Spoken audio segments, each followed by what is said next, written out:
La journée du 16 novembre 2023 restera à jamais gravée dans la mémoire collective bissau-guinéenne. Et pour cause, la célébration des festivités du 50e anniversaire de l'indépendance de la République de Guinée-Bissau, couplée à celle des forces de défense.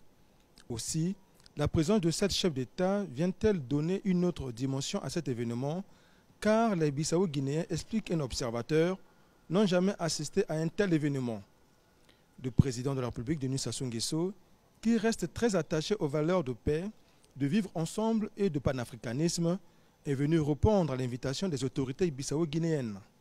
L'arrivée du président Umaru Sissoco Embalo à 10h50 heure de Bissau vient sonner le début de cette cérémonie tant attendue par les populations.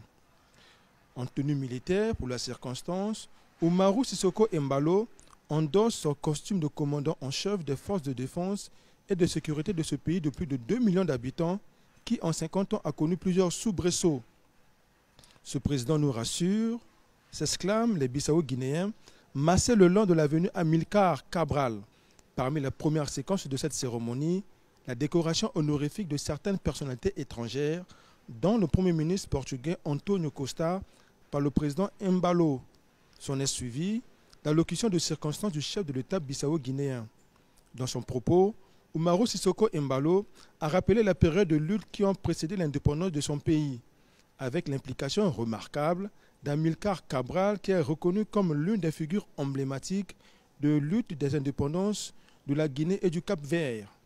Toujours dans son allocution, Umaru Sissoco Embalo n'a pas manqué de rendre hommage à l'ancien président bissau-guinéen Nino Vieira et à bien d'autres personnalités qui ont marqué l'histoire contemporaine de ce pays.